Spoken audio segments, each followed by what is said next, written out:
Another edition of Locked On Astros podcast, where we're going to be talking about Hunter Brown and should Bryan Abreu be a starter this year. These are some of the things we're going to be talking about on this episode of Locked On Astros. Stay tuned, y'all.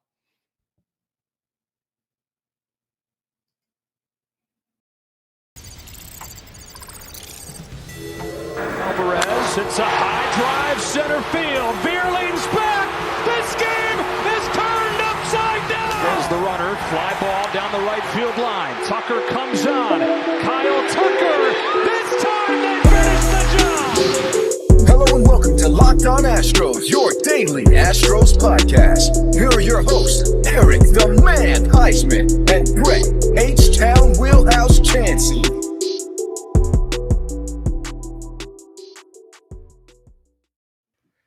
We are Locked On Houston Astros, and I hope that you join us for a daily Locked On Astros podcast. My name is Eric Huysman. You can find me on Twitter at Eric Talk Stros. You can find the show at Locked On Astros, your team every day. Brett, where can you find you at? At H-Town Wheelhouse on Twitter, Instagram, and TikTok. You can find me at Stros411 on Twitter, Instagram, and Facebook. Always positive, always Stros. All right, guys, thank you for making Locked On Astros podcast your first listen every day, whether it's on YouTube. Make sure you go and keep on subscribing. Give us a big, fat thumbs up, and go ahead and lasso yourself all over to Apple, Odyssey, Spotify, wherever you listen to your podcasts. Go and make us your first listen. And today's episode is brought to you by FanDuel Sportsbook, official sportsbook of Locked On. Make every moment more. Visit FanDuel.com/LockedOn today to get started. So, guys, it's Go Texans Day in Texas. I know today's Thursday, but tomorrow is Friday, and so it's going to be Go Texans Day. That's why I'm wearing a hat and a cowboy shirt. So I'm excited about this. I'm going to the rodeo cook-off this weekend, and this is what Texas is all about. It's about rodeo. It's about just country dance and all that stuff, right? And riding horses to work. That's what we do, right, Britt? Yeah, that's right. All right. So, Brett, we got a lot of stuff that we're going to talk about. One of the things that came up today was somebody who's awfully confident in himself. And even before the Lance McCullers injury is Hunter Brown. And he said that he was pretty sure he was going to make the rotation even before the injury. We'll talk about that. Bryan Abreu. I know a lot of people have been buzzing around him. I know he's a reliever. He's probably one of the best relievers the Astros have, but could he be a good starter? He came up as a starter. Could he be transitioned back into a starter? And we got some updates on Parker Muszynski. We'll talk about this and more on this edition of the Locked On Astros podcast. So let's go and talk about Hunter Brown. We all know that he's likely going to be at least the number 5 starter for now. We talked about yesterday, Brett, that he's going to probably have his innings limited a little bit. But what are some things that he had to say today when he met with media? Well, he just said that he knew that it was an opportunity he was going to have regardless of injury or not. He wasn't sitting around waiting for someone to get injured. And so Dusty Baker had said that there was a good chance that he might have been in the rotation in the first place. And he said, we're sort of counting on him. It does create an opportunity, at least a temporary opportunity, for somebody else to shine. Hunter Brown said, I came into camp thinking the opportunity was there to make the rotation regardless. So, I mean, nothing really changes for the way that I prepare and the things like that. If we want to repeat as champions, we're gonna need Lance, and hopefully he can bounce back as soon as possible. I came into camp trying to break the rotation anyway, and that's exactly what I'm trying to do. There are a lot of things that Hunter Brown is focused on, and number one priority is making the rotation. We saw that in him last year. We saw that in his performances before he made it to the big leagues. We saw it when he got to the big leagues, and we saw it even in the postseason.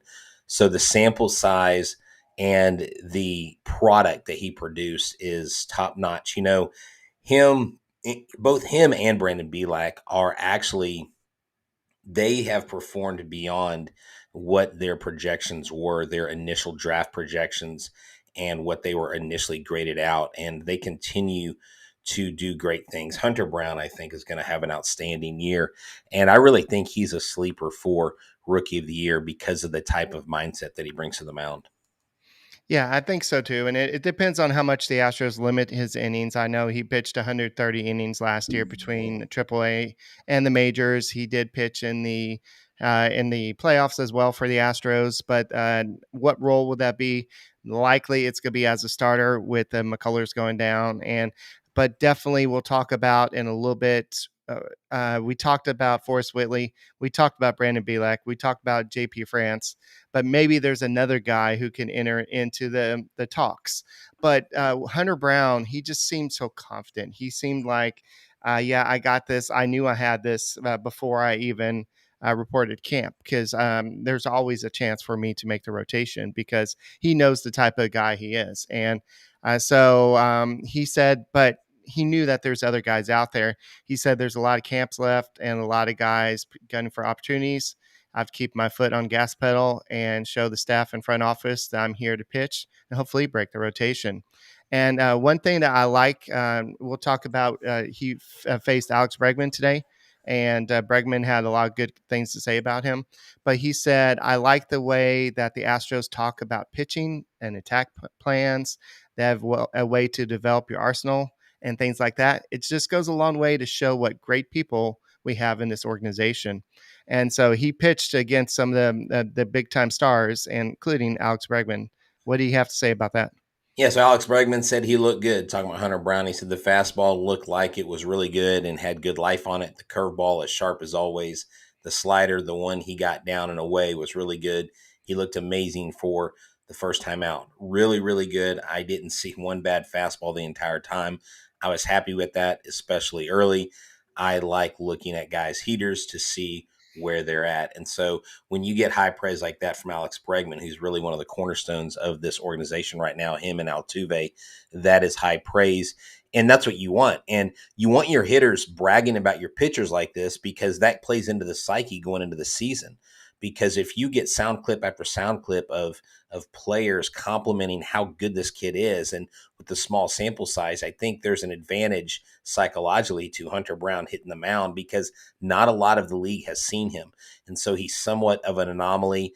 And you can watch all the film you want to on an opposing pitcher, but until you actually face that pitcher, it does not matter like what your game plan is. It just matters your approach at the plate.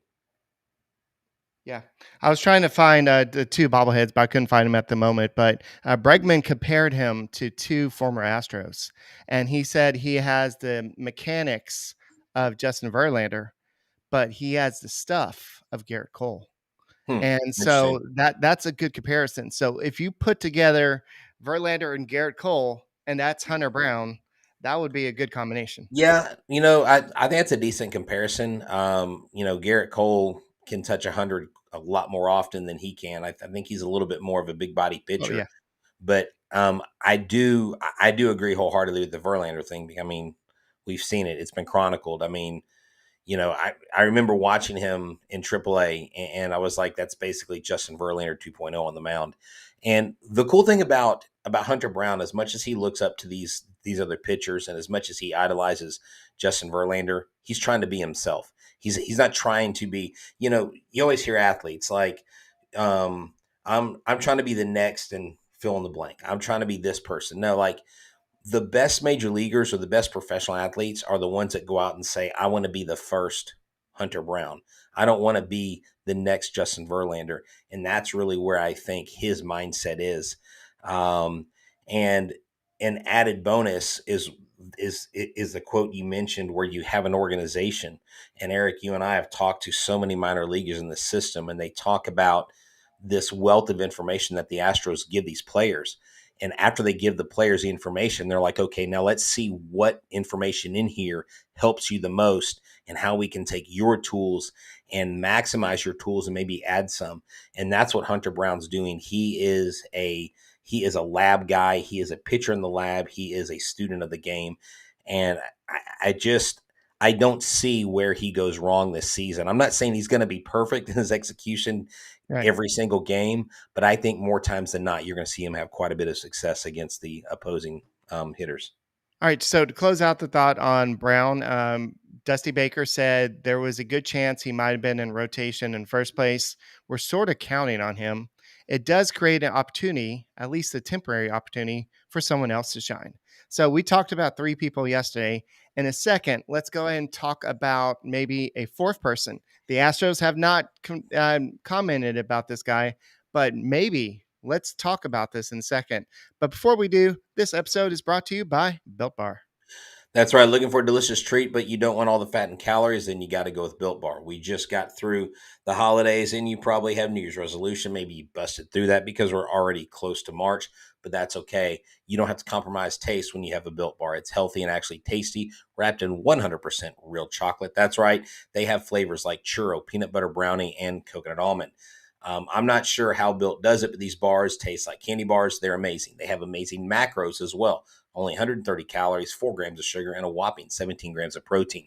Maybe just like the champions, the Houston Astros, maybe they get the championship ring for the best protein bar in the land. We've been telling you for years to go to Built.com, but right now you have 2 other options, local options. Go to Walmart today, walk to the pharmacy section, and grab yourself a box of Built Bars. You can grab a 4-bar box of cookies and cream, double chocolate, or coconut puffs. If you're close to Sam's Club, run in and grab a 13-bar box of our hit flavors, brownie batter, and churro. You will thank me later.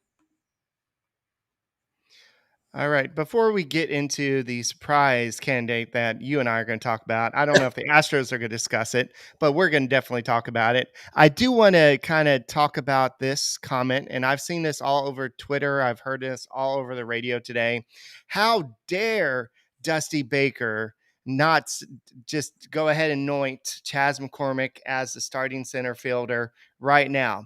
That just ain't right. And after what he did in playoffs. And guys, this is not about disrespect to Chas McCormick. No. And I'm pretty sure, unless Jake Myers crushes it this spring, I'm pretty sure that Chas McCormick is going to be the guy when it comes opening day.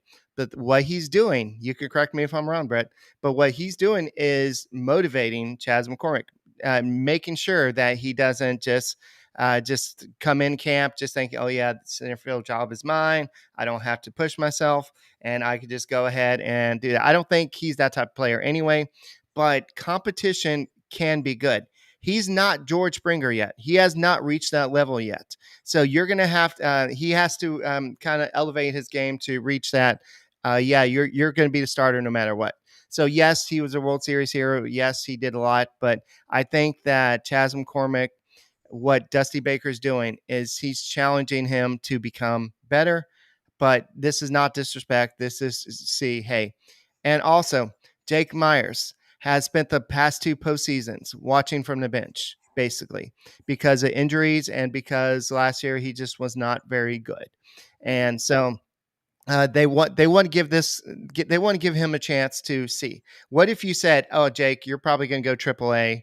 What's his motivation for even trying? I'm not saying that's what's going to happen, but that's just kind of my thoughts on it. Yeah, exactly. I mean, I think it's just a classic coaching move where you want to create competition, you want to create an urgency and a drive. We all know that Chas McCormick got to get all the glory with the catch, with the home runs in the postseason. And of course, that probably put a bittersweet taste in Jake Myers' mouth, towards competition. Of course, he's happy that his team won it. He's a team player. But at the end of the day, if you're a major leaguer, you've got to be selfish and you've got to want that. And no matter how much we doubt or anybody doubts Jake Myers isn't having any of that. And Jake Myers isn't like, oh, okay, Chas McCormick, okay, you're the starting center fielder, I'm the backup. Well, that's not how a professional thinks. Professionals think, okay, it's my job to take or it's my job to keep.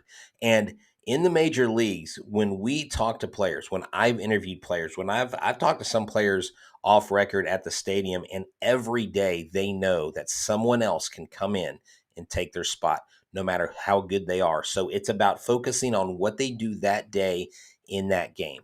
It may, you may have a bad game the day before. You can't focus on that because the second you start looking in the past and looking behind, you're never going to move forward.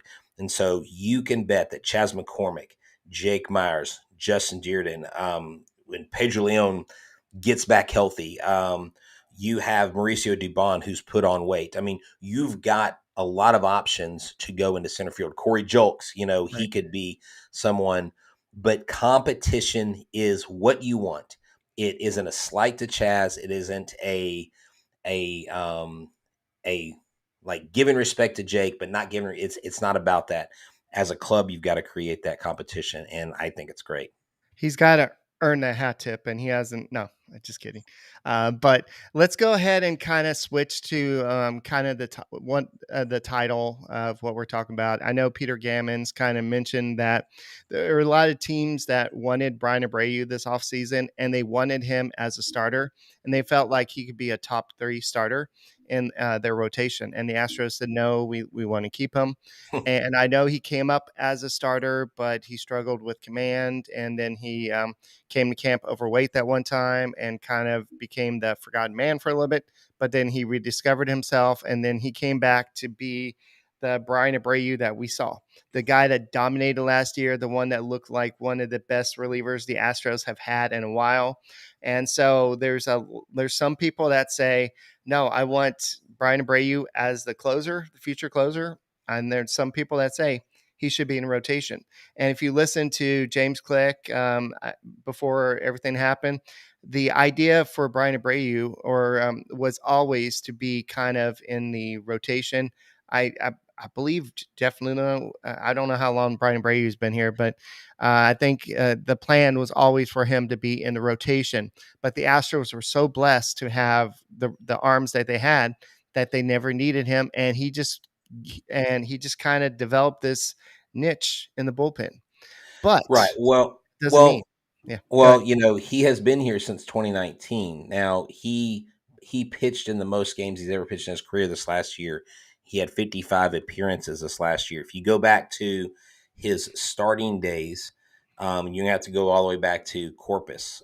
He was 2019, yeah, I think. he was 7-2 between Double A and High A. Then he was 6-2 there at Corpus. Before that, with Quad Cities and Tri City, he was 6-1. So he did have some success. Now, what I noticed is starting in 2019 is his ERA skyrocketed from 20. I mean, all that year his ERA skyrocketed, and then when he got to the majors, he went to a reliever role and he dropped 3 runs off of his total.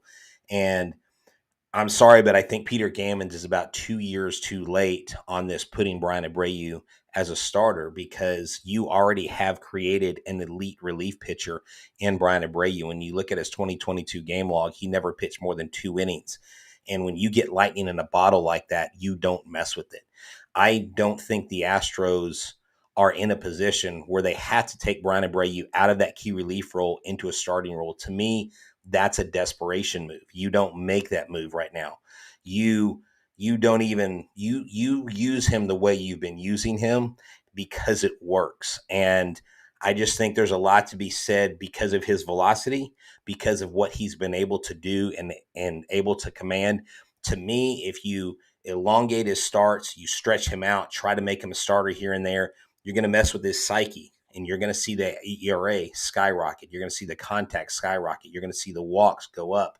And then you've got to deprogram that. Why would you do that after one of the most successful campaigns he's had in his career? To me, it made sense talking about it in 2021, but not in 2023. Okay, I'm going to totally contradict myself in a second, but I don't think they're going to really make him as a starter. Here's how I see that the situation happening. I think at the start of spring training, they're going to probably stretch out Forrest Whitley as much as they can, especially with all the pitchers pitching in the World Baseball Classic that they have. They're going to need some people to start. So they're probably going to have Belak starting. They'll probably have Forrest Whitley starting. They'll maybe even have JP France starting. Why not give Bryan Abreu some starts during spring training?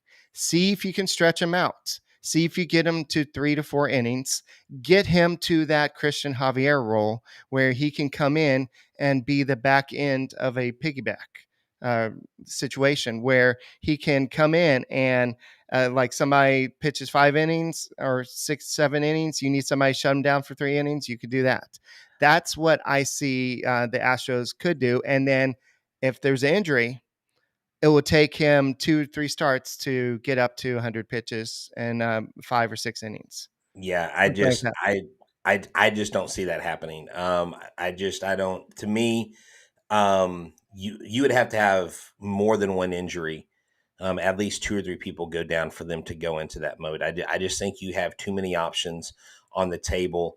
Again, taking him out of that role where he's going more than 2 innings. Just look at his ERA and where he was when he pitched multiple innings. I mean, his ERA was 4 and up. It Right. was not. I mean, it was not. It's not a minuscule difference, right? And it's not that I mean, look, I just don't think mentally he can do it. Now, he's 25. He's a little older. He's a little more mature. But again, why are we talking about changing the role of one of your key pieces of the bullpen just because? And look, I've got some theories on Lance McCullers. I've got some theories, and I don't know if I'm going to reveal it on this show. I'll definitely tell you off air. But there's some things that I think the Astros are going to do with Lance McCullers this year, strategic, phantom injuries that may not be actual injuries to make sure that he is healthy for the playoffs. And I think that may be what's going on here at the beginning of the season. So no need to DM Brett. He just gave you the information. So yeah. call Oh, well, I'm just saying, look, Brett Chancey. Hey, that's okay. I mean, if you follow baseball and you're not aware of phantom injuries, then you don't follow baseball. You need to follow baseball a little bit closer. I'm not saying that this is what's going on with Lance because he's probably actually got some soreness. Right. But there are going to be some stints on the IL for Lance McCullers that are going to pop up out of nowhere. And that is going to allow him to rest and be there in the playoffs and be healthy. There's nothing wrong with that because every baseball club does it. It's not cheating. It's not breaking the rules. It's how baseball teams manage their pitchers and manage their workload. Just do a deep dive into pitching staffs, into pitching coaches, and I promise you, you'll be able to uncover that stuff. Again, I'm not saying that's what's happening with Lance, but it was like, man, wait. That was one of the things I had talked about with a good friend of mine about some of these things coming up, these IL stints, and they're going to be, look, Taylor Jones was on a 60-day IL stint last year for his back, and he was playing every day in AAA. Right. Phantom injuries is a thing, guys. It's baseball. It's okay. You know, it's like a loophole in the tax system. If it's a loophole and it's legal, use it. Right. And also, you can't pay too much attention to what happens in April because in April, Bryan Abreu had a 4.66 ERA and 9.2 innings pitched. He did have 14 strikeouts, but once again, Dusty Baker tried to extend him in almost every game to multiple innings, and he gave up runs and 4 of those games where they tried to extend him to extra innings. See? That's where I was going to contradict myself there. Okay. So, I would see, and that's the thing, Eric. Look, I think Bryan Abreu's stuff is great, and I'm not saying he can be he's a started. He has great the pitcher. arsenal. Yeah. He's great for what he does. So don't, if it's not broke, you don't need to fix it. Period.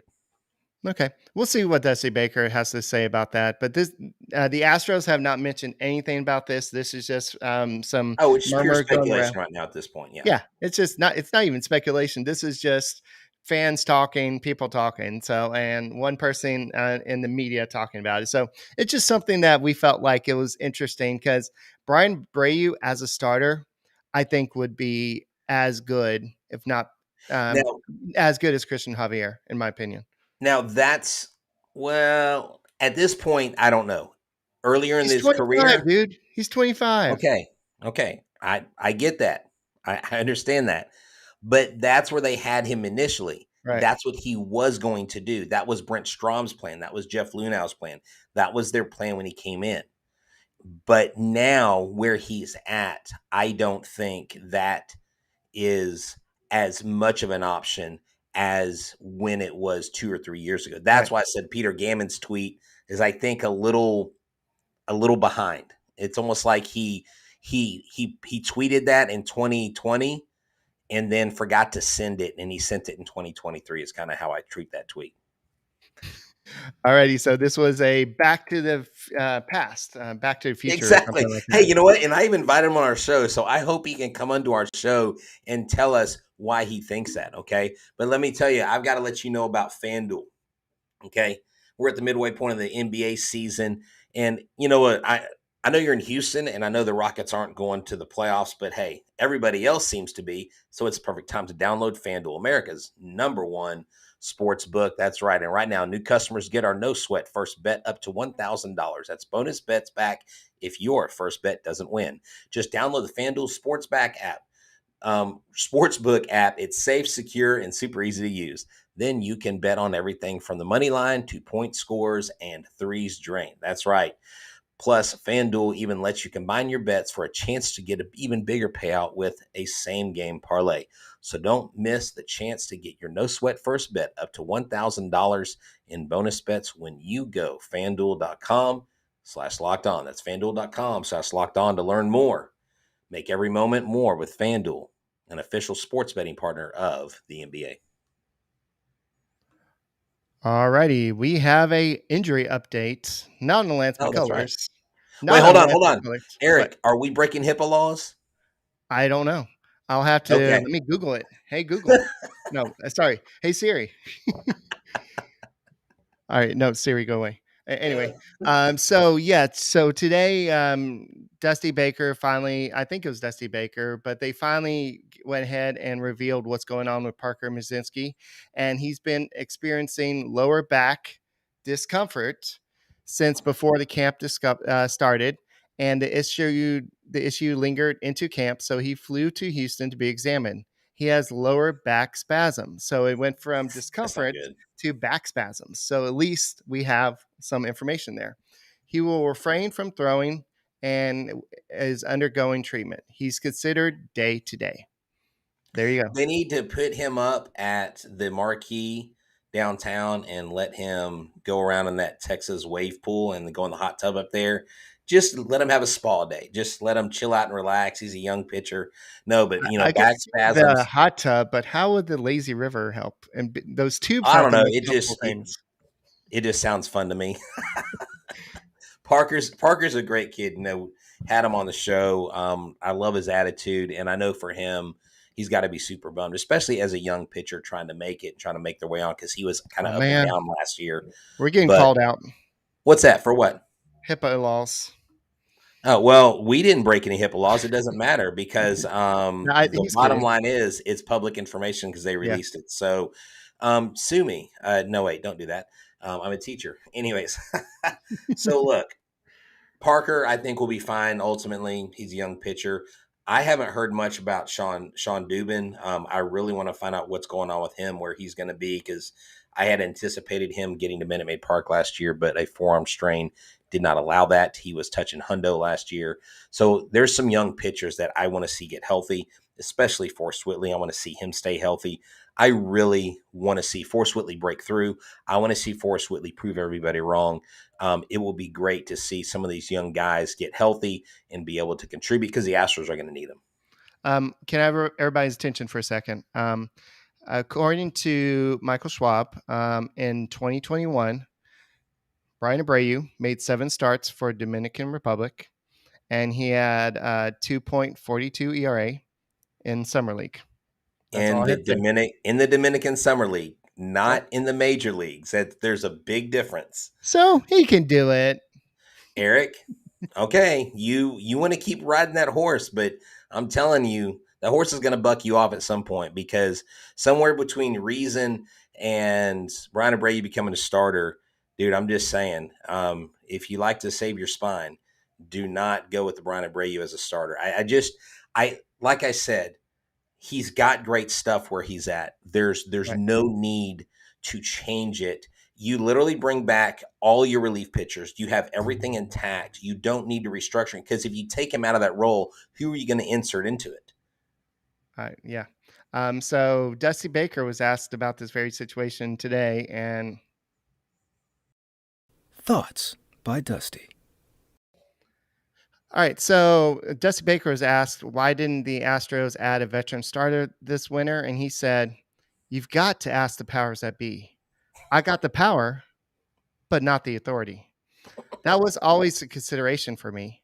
We didn't have a general manager in place in order to make that move." Thoughts by Dusty.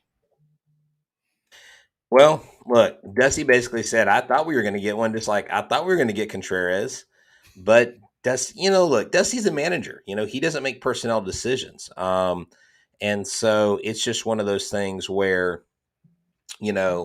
actually, hold on. Let me correct James Cook. He didn't take PEDs. He was actually taking Adderall, I believe. And I don't, if you want to consider Adderall a performance enhancing drug, was it PEDs? I always heard it was Adderall.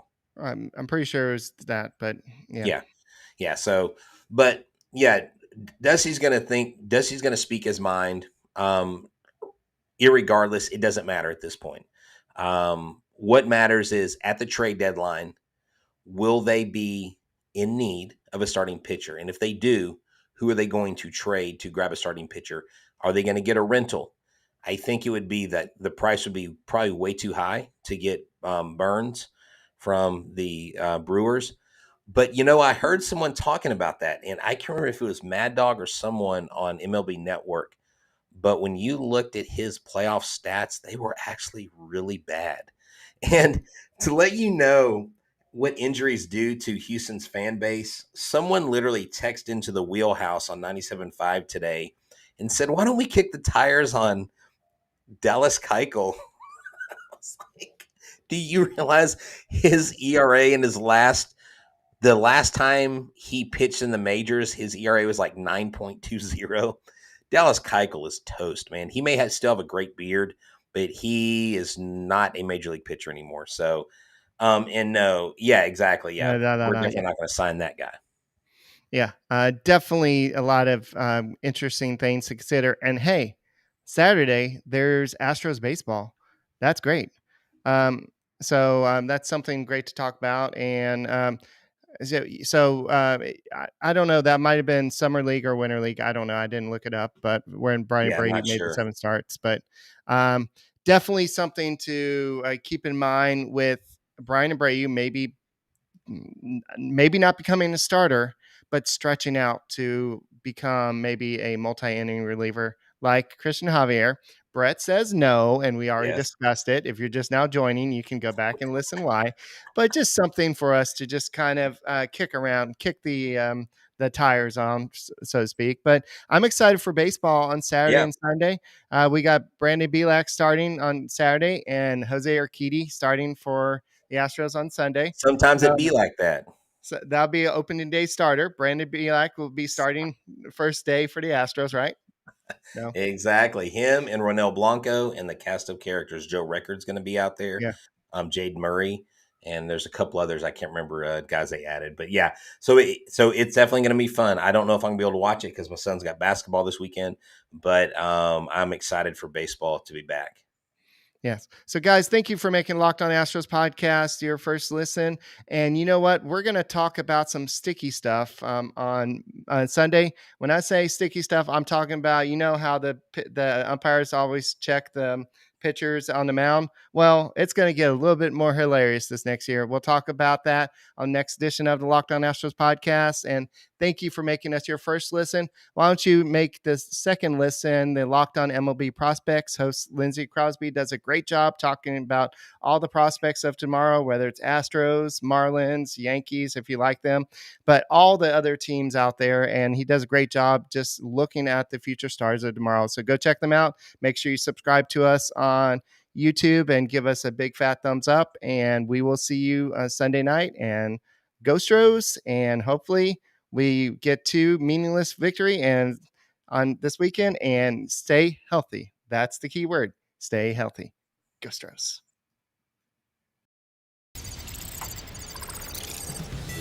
Alvarez, it's a high drive center field.